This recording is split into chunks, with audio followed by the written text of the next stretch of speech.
Welcome to the 700 Club, a prize for terrorist organizations and their campaign against Israel. That's how a recent vote by the United Nations is being described in Israel. It supports a resolution that accuses Israel of annexing and occupying Palestinian territory.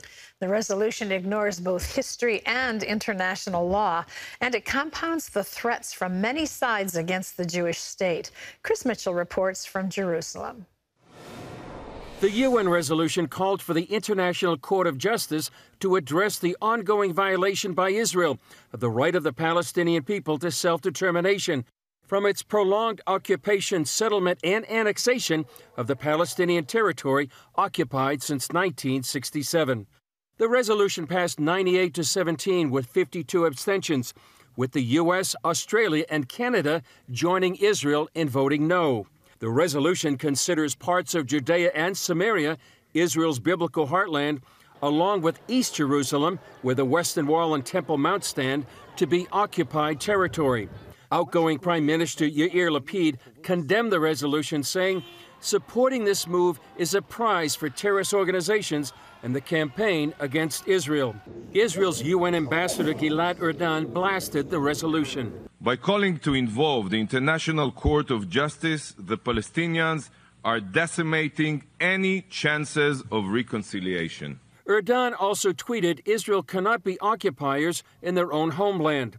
The resolution repeatedly says Israel is under a breach of international law. But Thomas Sandel, the founder of the European Coalition for Israel, says the resolution itself ignores history and international law established by the San Remo Resolution in 1920. What the San Remo Resolution, of course, said was that this is the ancestral homeland of the Jewish people, and nothing could be more Jewish than the old city of Jerusalem. And to say anything else on a UN level is a complete breach and disrespect of international law.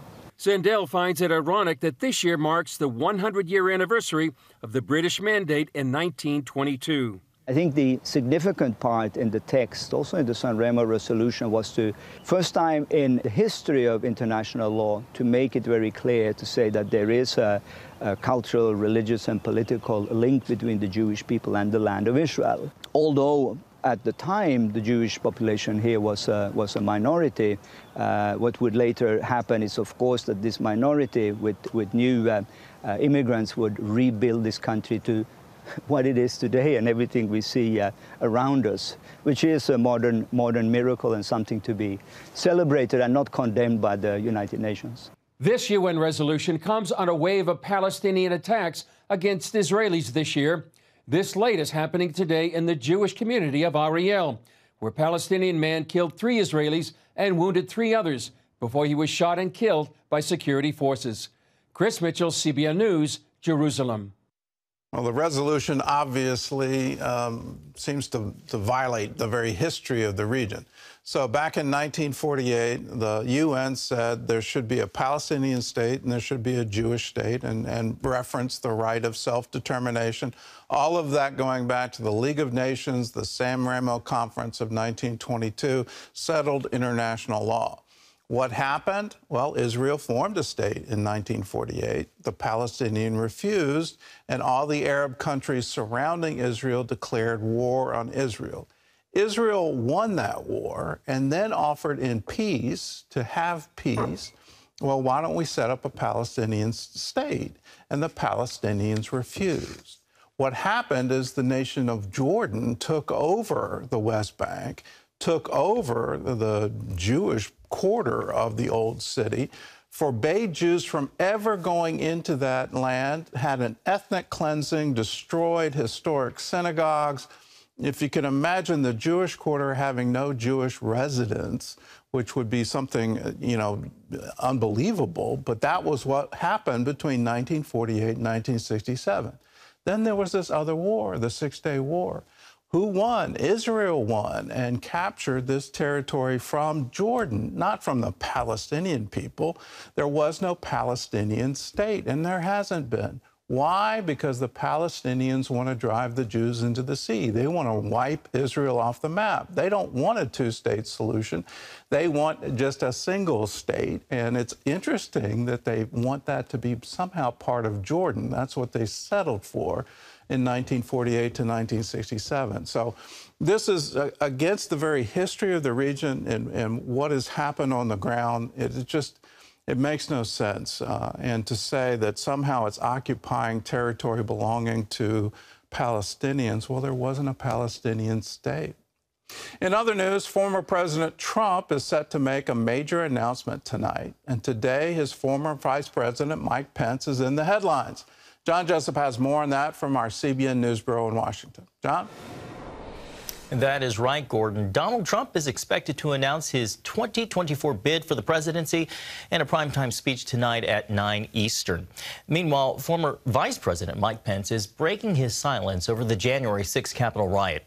In an exclusive interview with ABC World News Tonight anchor David Muir, Pence described his reaction to Trump's tweet after he refused to intervene in the electoral vote count. 2:24 p.m., the president tweets, Mike Pence didn't have the courage to do what should have been done.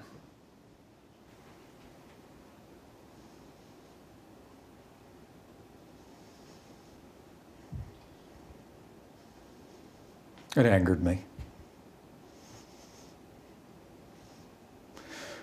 But I turned to my daughter, who was standing nearby, and I said, it doesn't take courage to break the law. It takes courage to uphold the law. I mean, the president's words were reckless.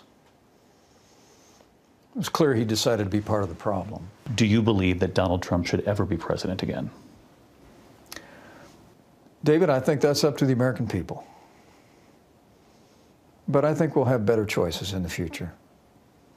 You know, the people of this country actually get along pretty well once you get out of politics. And I think they want to see their national leaders start to reflect that same compassion and generosity of spirit. And I think, so in the days ahead, I think there will be better choices. Mr. Pence has a new book out called So Help Me God. He says he's also prayerfully considering a run for president in 2024. Well, an update now on the midterm elections. Republicans are on the cusp of taking over the House of Representatives. This morning, just at one seat short of a majority. Given that, President Biden is putting the issue of codifying Roe v. Wade and access to abortion on the back burner. During the election, Mr. Biden said if Democrats took control of Congress, his first act would be to send a bill protecting abortion rights. Now he's backing off. I don't think there's enough votes to codify unless something happens unusual in the House. I think we're going to get very close in the House, but I think it's going to be very close, but I don't think we're going to make it. In the Senate, Majority Leader Chuck Schumer is set to introduce a controversial piece of legislation on same-sex marriage during the lame duck session.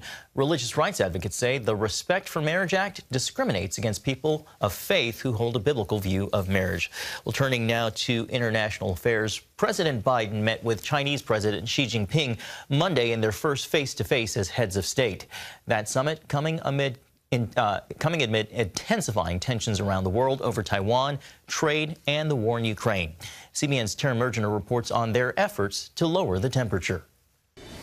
There are clear differences in policy, but both sides say they are open to finding common ground and easing tensions. We share responsibility, in my view, to show that China and the United States can manage our differences, prevent competition from becoming anything ever near conflict, and to find ways to work together on urgent global issues. The hope is the 3-hour meeting in Indonesia will lead to an improvement in rapidly deteriorating relations. Tensions are said to have led to a decline in cooperation on issues. The U.S. and China once shared common interests like combating climate change and containing North Korea's nuclear program. The White House says Biden and Xi agreed a nuclear war should never be fought in Ukraine. We discussed Russia's aggression against Ukraine, reaffirmed our shared belief in the threat or the use of nuclear weapons is totally unacceptable. President Biden also says he brought up concerns about human rights violations in China and its aggression toward Taiwan. Those tensions heightened last summer after Beijing ramped up military drills following House Speaker Nancy Pelosi's visit. I absolutely believe there need not be a new Cold War, and I do not think there's any imminent attempt on the part of China to invade Taiwan. And I made it clear that our policy on Taiwan has not changed at all. The Biden administration says it's not expecting to come away from the meeting with specific deliverables, only a better understanding of each country's goals and perspectives. In another sign both sides hope to improve relations, there are plans for Secretary of State Antony Blinken to visit China. Heritage Foundation's Brent Sadler weighed in on Faith Nation. The fundamentals of our two nations' national interests are working increasingly across purposes. That being said, it's when the opportunity is there that to articulate clearly each other's national interest, some of that quietly out of public view is definitely important. Unfortunately, in the case of our president, too often the message has been muddled or confusing. There was some drama at the meeting when a member of the Chinese delegation yanked and shoved a U.S. journalist who was trying to ask about human rights. In Washington, I'm Tara Mergener, CBN News. Thank you, Tara. Gordon, the competing interests between the United States and China only seem to be growing.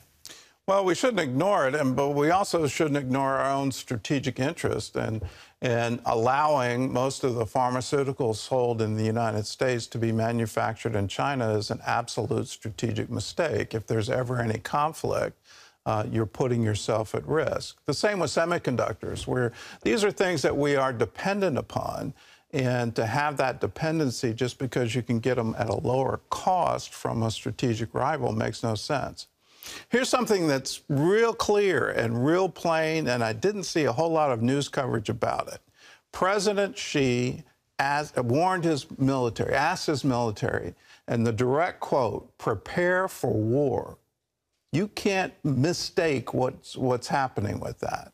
You don't, as a sitting president, go to your military and say that and then say, well, I'm just kidding. They fully intend to occupy Taiwan. They are going to take it, and they're going to take it by force. And are we listening to what they say internally? And are we paying attention to that?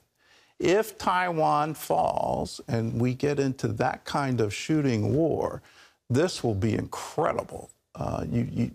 You can't underestimate the worldwide consequences of this. And just on the semiconductor industry, Taiwan is our major supplier. They actually exceed China on this. To have that country lost to the world economy would be absolutely devastating. So please, let's wake up. Let's pay attention to what they're actually saying.